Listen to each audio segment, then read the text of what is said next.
Olá, vamos avançar na nossa análise do Evangelho de Mateus. Nós estamos estudando o Sermão do Monte e nessa aula nós iremos prosseguir para ver o texto de Mateus capítulo 5, versículos 38 a 48. O que nós temos estudado até aqui é aquele trecho do Sermão do Monte, a partir do versículo 17, em que o Senhor Jesus Cristo vai discutir a sua relação com a lei. Depois das bem-aventuranças, o Senhor Jesus Cristo, aliás, durante as bem-aventuranças, o Senhor Jesus Cristo, ele associou o andar diante de Deus com o andar com Jesus. Ele disse, aquele que é perseguido por causa da justiça, e depois ele disse, aquele que por minha causa é perseguido. Então parece que o Senhor Jesus está afirmando que agora a justiça de Deus, o ser justo diante de Deus, o andar diante de Deus, era de acordo com o ensino de Jesus. Isso naturalmente iria levantar a questão da relação então com a lei, a relação com o Antigo Testamento. Isso significa então que devemos desprezar o Antigo Testamento? A resposta de Jesus é não. Jesus não veio abolir o Antigo Testamento, ele veio cumprir o propósito para o qual o Antigo Testamento foi escrito. O Antigo Testamento foi escrito para apontar para o Messias. A conclusão, então, que se chega é que a lei deve ser lida à luz do Messias. Portanto, agora a nossa relação com Deus é mediado através do ensino de Jesus, e este ensino de Jesus é o ensino da lei. Então, Jesus interpreta a lei do Antigo Testamento para nós. E, portanto, em alguns momentos, o Senhor Jesus Cristo vai colocar as suas próprias exigências em relação à lei. E, em outros momentos, o Senhor Jesus vai manter o que foi dito na lei.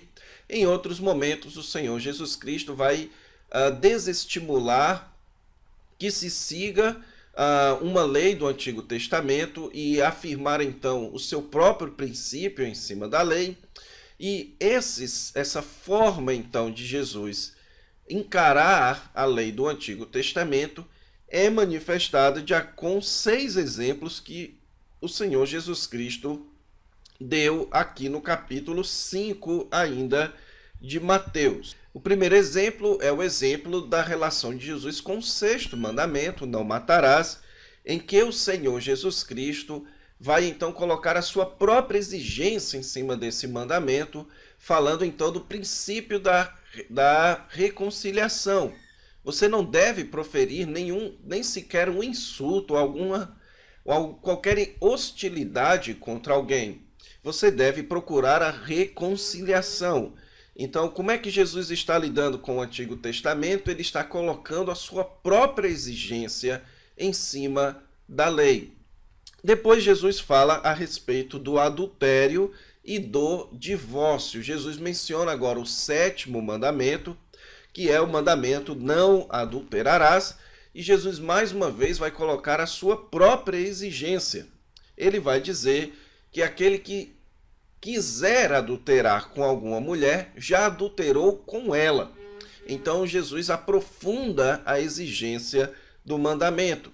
Depois, a questão do divórcio, o Senhor Jesus Cristo agora vai explicar a lei de Moisés. Ele vai dizer que a lei de Moisés só permitia, em Deuteronômio 24, o divórcio em caso de relação sexual ilícita, e que isso deveria ser mantido.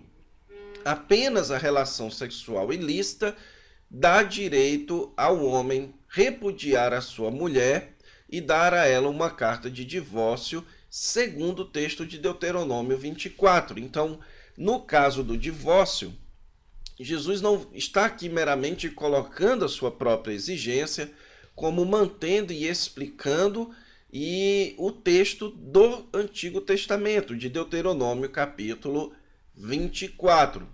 E na aula passada nós também vimos a questão dos votos.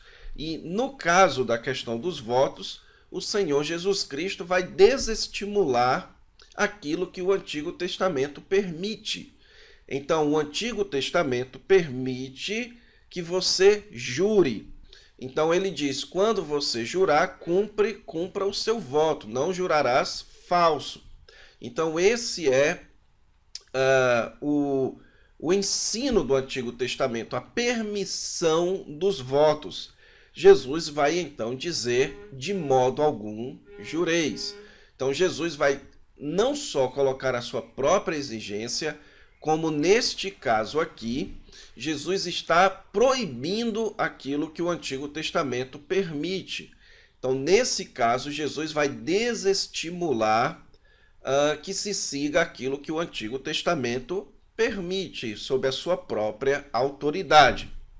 E então nós vamos agora estudar os dois últimos casos, os dois últimos contrastes em relação ao Antigo Testamento, que ensinam sobre a relação de Jesus com a lei. E o primeiro caso é o caso da retaliação, a questão da retaliação.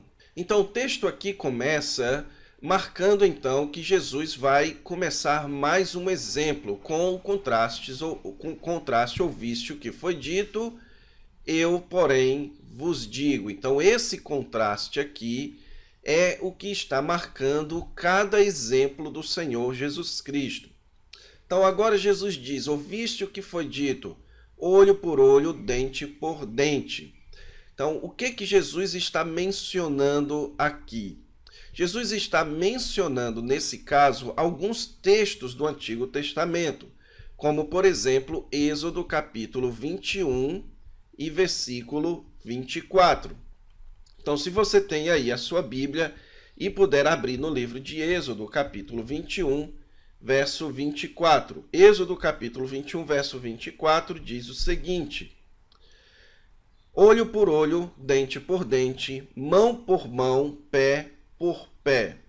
Então, se você ler o contexto do livro de Êxodo, você vai ver qual é a ideia deste mandamento. O versículo 23 diz, vamos ler a partir do versículo 22. Se homens brigarem e ferirem uma grávida e for causa de que aborte, porém sem maior dano, aquele que feriu será obrigado a indenizar segundo o que lhe exigir o marido da mulher e pagará como os juízes lhe determinarem. Mas se houver dano grave, então darás vida por vida, olho por olho, dente por dente, mão por mão, pé por pé, queimadura por queimadura, ferimento por ferimento, golpe por golpe. Então Jesus está mencionando este mandamento da lei de Moisés. Este mandamento, irmãos, é famosamente conhecido como lex talionis, ok? Lex talionis, desculpe, que em português significa a lei de Talião, que foi incluída dentro da lei de Moisés. O propósito dessa lei, irmãos, era fazer com que a punição correspondesse à ofensa. Então, se você cometia determinado ato, a punição para aquele ato teria que ser de acordo com o dano daquele ato. Se houve um dano X, a punição deveria ser equivalente àquele dano. Ela não poderia ser menor, porque isso seria injustiça, e nem poderia ser maior. Então, a punição de acordo com o dano era para prevenir que houvesse excessiva punição ou que houvesse injustiça, ok? Então, essa era a ideia da lei de Moisés. O que Jesus, então, vai fazer a partir de agora, do versículo 29, é ir além da lei de Moisés.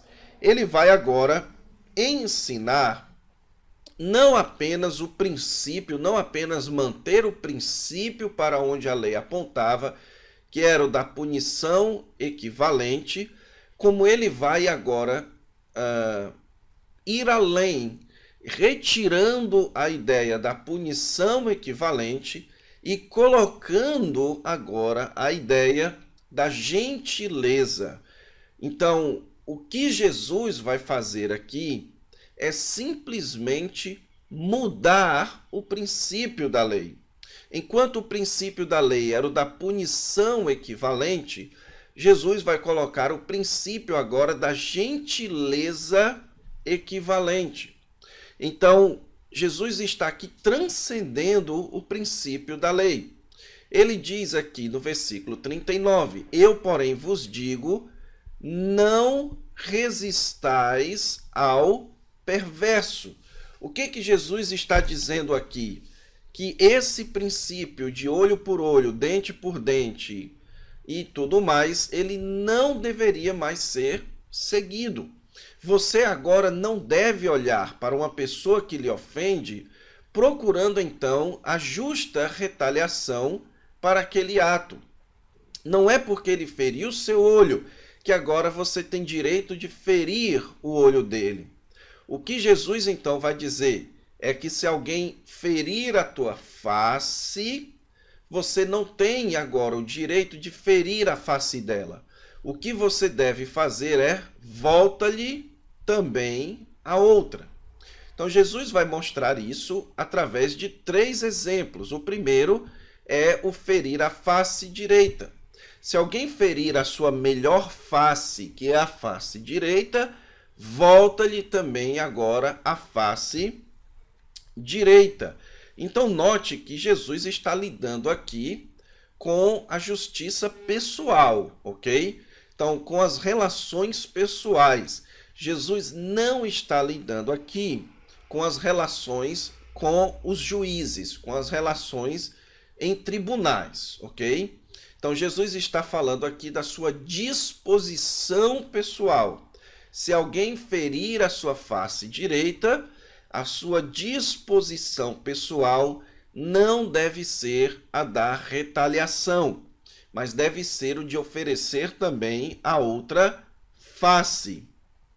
Assim, o segundo caso é o segundo de uma demanda judicial. Então, olha só, ao que demandar contigo, então aqui você tem a menção de um juízo, ok?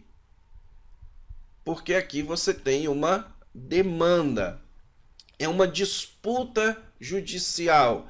Então, se alguém tem uma demanda judicial contra ti para retirar por direito a túnica, a sua disposição deve ser também de oferecer a capa. Então, a sua disposição interna não deve ser o da retaliação, mas deve ser o da gentileza. Se alguém está querendo judicialmente tirar de você a túnica, você também tem que ter a disposição de tirar-lhe a capa. E o terceiro caso aqui, certo? É o caso de alguém te obrigar a andar 1 milha, vai com ela 2. Então, na sociedade judaica, só para você entender, quem tinha condições de obrigar um judeu a fazer alguma coisa era um romano. Então, provavelmente, é a isso que Jesus está se referindo. A um romano que está obrigando um judeu a fazer alguma coisa, a andar com ele 1 milha, provavelmente a fazer com que um judeu carregasse seus objetos, o seu peso, por uma distância. A disposição da pessoa não deve ser o da retaliação, mas de andar com ele 2. Então, qual é a lição principal que estes 3 exemplos do Senhor Jesus Cristo está querendo dar? A lição aqui, irmãos, é que os discípulos não devem fazer parte de um ciclo de agressões. Então, não é porque alguém comete uma agressão, um ato de hostilidade contra um discípulo, que então ele deve devolver esse ato de hostilidade, que certamente produzirá um novo ato de hostilidade, que vai produzir uma nova resposta retaliativa. Jesus diz que a nossa postura como discípulo deve ser a de encerrar este ciclo de hostilidade. Então veja, Jesus não está mencionando aqui o papel do governo, ok? Então o governo tem o direito de manter a justiça. Paulo vai falar sobre isso no livro de Romanos. Então o governo é quem tem a autoridade legal de olhar uma disputa, uma hostilidade de uma pessoa contra outra, e o governo então mantém a justiça para encerrar a hostilidade. Agora, na relação pessoal entre uma pessoa que está sendo hostil contra outra, a atitude dessa pessoa que está sofrendo a hostilidade deve ser a atitude de encerrar o ciclo de hostilidade.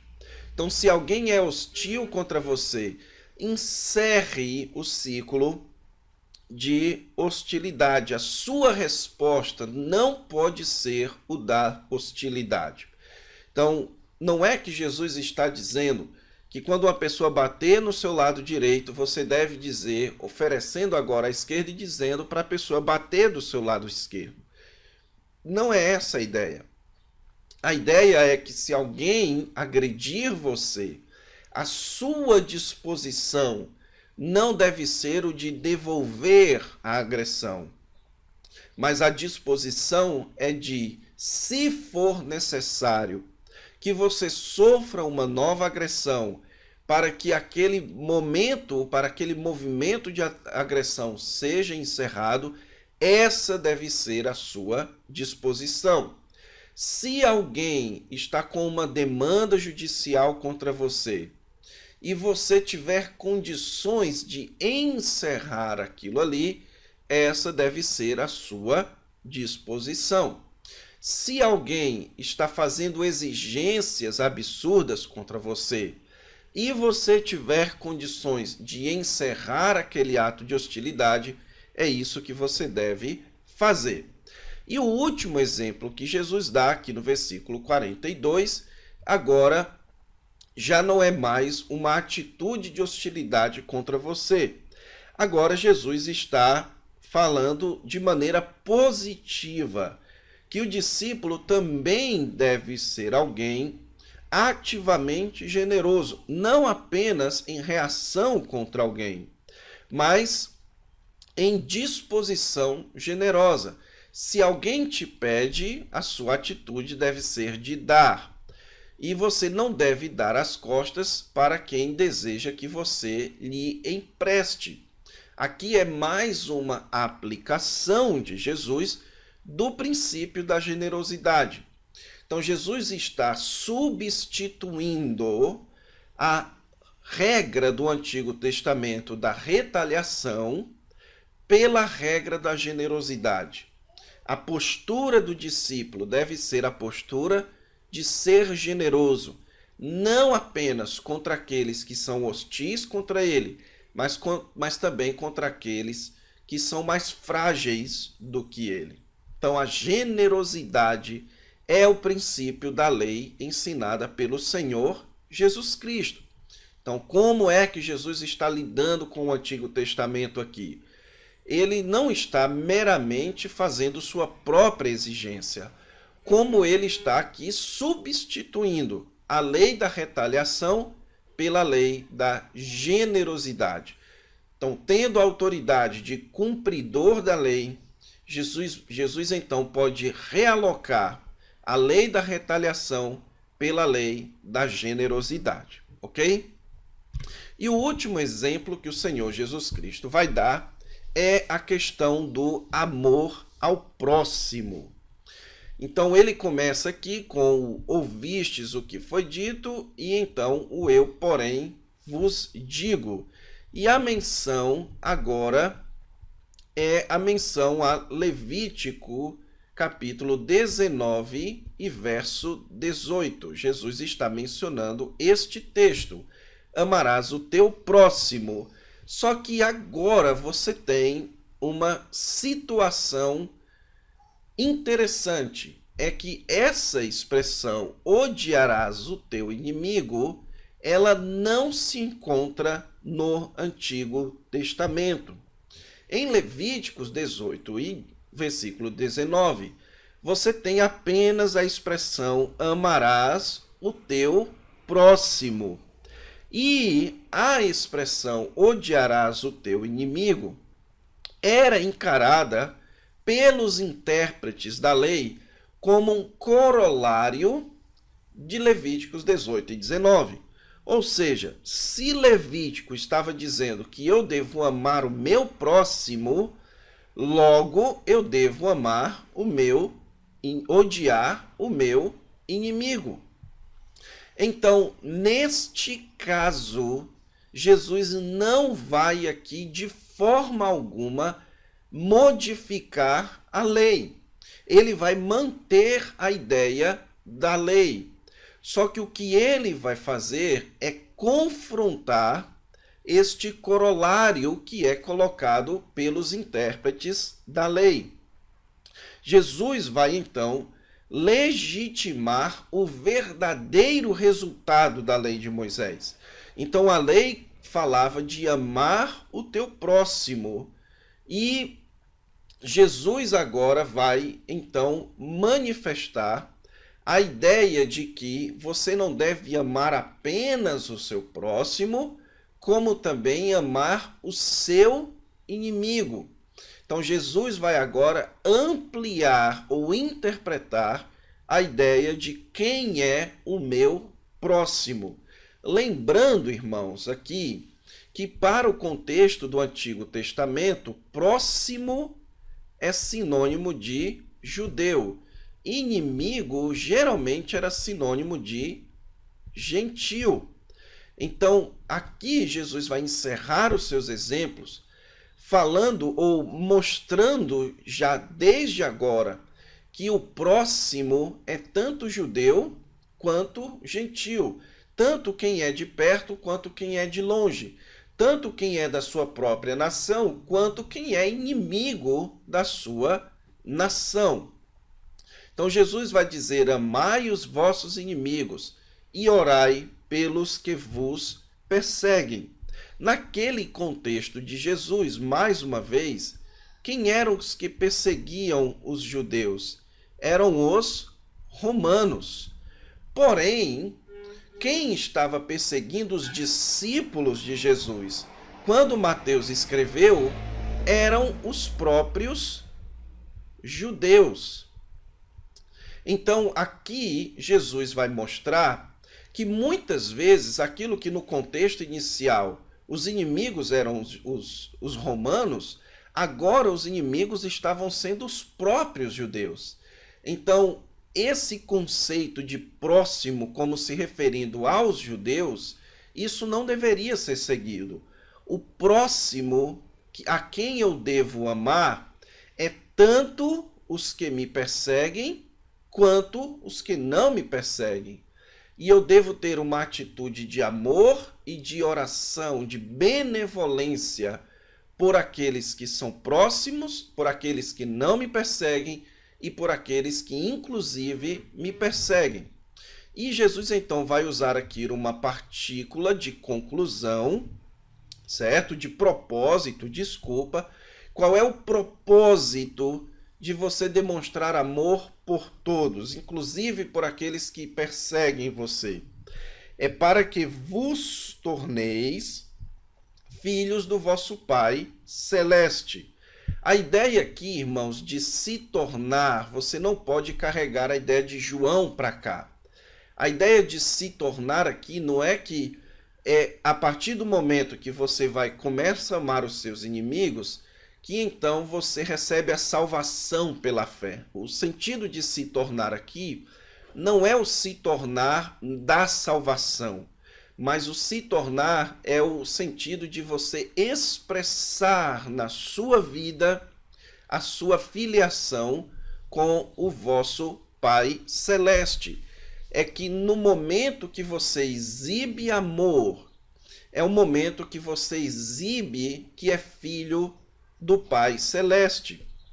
Então, Mateus aqui vai trabalhar com a ideia de que a família de Deus, aqueles que fazem parte da família de Deus, são como Deus é. Por isso é que ele menciona, porque ele faz nascer o sol sobre maus e bons e vir chuva sobre justos e injustos. Então note que agora Jesus vai definir quem é o próximo. É o mal e o bom, o justo e o injusto. O próximo não é apenas o judeu, o que é ou o próprio discípulo, o grupo dos discípulos. O próximo é tanto esse grupo quanto aqueles que são hostis a você. Então Deus é o modelo de amor e nós então expressamos a nossa filiação, passamos a fazer parte da família de Deus à medida que nós expressamos as características que são de Deus, que é o amor. E o versículo 46, então, vai definir isso, que os padrões que nós devemos seguir de amor não são os padrões deste mundo, mas o padrão de quem Deus é. Então ele diz, se amardes os que vos amam, que recompensa tendes? Ele menciona agora os publicanos, também fazem o mesmo, os gentios também fazem o mesmo. Então, o nosso modelo de amor não é o modelo encontrado neste mundo. Não é o modelo de amor dos publicanos, pois os publicanos eles faziam o seguinte: aquelas pessoas que sempre estavam pagando bem os seus tributos e até davam presentes para os publicanos, eram beneficiados pelos próprios publicanos. Então Jesus está dizendo que o amor que ama apenas a quem o ama, que é benevolente apenas por quem é benevolente, é um amor que se encontra em qualquer lugar. Os próprios publicanos faziam isso. E se o seu amor é aquele que é gentil apenas com quem é da sua própria nação, somente os vossos irmãos, a ideia de quem é da própria nação, os gentios também fazem isso da mesma forma. Os gentios também são benevolentes com aqueles que são da mesma nação. Então, o nosso padrão de amor tem que ser o padrão de Deus. Sede vós perfeitos, e a ideia de perfeito aqui é de um amor maduro, ok? Então, Jesus não está falando de perfeição, total falha. Tire isso da sua mente, que a Bíblia, quando fala em perfeição, está falando de algo que não tem falha. Quando Jesus fala aqui a respeito de perfeição, é onde nós devemos chegar. Então, Deus manifesta o amor para o qual nós devemos caminhar. Então, qual é o nosso padrão de amor? Para onde nós devemos caminhar para amar? Então, qual deve ser a ideia onde nós devemos ir para aprender a amar? É o nosso Pai que está nos céus. Então, Jesus aqui conclui os seus contrastes, a sua interpretação da lei, colocando então como padrão de amor exigido na lei, o padrão do amor que nós devemos seguir é o próprio Deus. E qual é o amor ensinado por Deus? É o Deus que ama não apenas aqueles que são do seu grupo, digamos assim, mas aquele que ama a todos, ok? Então, as lições que a gente pode tirar disso, irmãos, em primeiro lugar, a ideia do que Jesus mesmo vai ensinar, não só no livro de Mateus, mas em outros evangelhos também, é que o amor é o principal sinal da nossa filiação com Deus. Então, nós precisamos entender que nada mais expressa a nossa filiação com Deus do que o amor. Então você quer expressar que você é semelhante a Deus, que você é semelhante a Cristo, que você é da família de Deus, então seja benevolente, não só com aqueles que estão próximos a você, mas com aqueles que estão contra ou em uma situação hostil a você. É assim que a gente expressa a nossa filiação com Deus, ok? E outra lição também, agora a lição de como Jesus está utilizando o Antigo Testamento aqui. Jesus, no caso, está refutando uma interpretação do Antigo Testamento, mantendo o mandamento do Antigo Testamento, que é amar o próximo, e estabelecendo o padrão para se cumprir este mandamento do Antigo Testamento e definindo, então, quem é este próximo. Jesus está colocando como padrão Deus e definindo o próximo como qualquer pessoa. Uma outra lição aqui também, irmãos, agora mais voltado para a questão da teologia, é a ideia que muitos pintam que Deus só ama os eleitos. Então você vai encontrar pessoas por aí dizendo isso, que Deus só ama os eleitos. E isso não é verdade. Jesus aqui vai expressar o amor de Deus como sendo no próprio nascer do sol. Então, de certa forma, quando o sol nasce sobre eleitos e não eleitos, digamos assim, Deus está expressando que ama a todos. Existem expressões de amor de Deus que são para todas as pessoas e que isso é exemplo para nós. Nós também devemos expressar amor por todas as pessoas, expressar benevolência por todas as pessoas. Agora, há determinadas expressões de amor que são restritos aos eleitos, como, por exemplo, a salvação. Essa é uma expressão de amor que Deus manifesta para os seus eleitos, ok? Assim como, no caso, há expressões de amor que você só manifesta para a sua esposa, ou para o seu irmão, ou para o seu pai. Você deve amar a todas as pessoas, ser benevolente com todas as pessoas, mas não da mesma forma.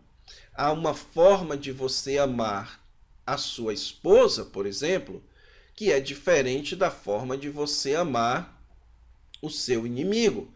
A sua esposa, você vai gastar tempo com ela, você vai ter tempo de intimidade com ela. Com o seu inimigo, você vai ser generoso, você vai ser benevolente com ele, você vai dar a ele o que ele merece, mas você não vai dar a ele aquilo que você dá de benevolência para a sua esposa.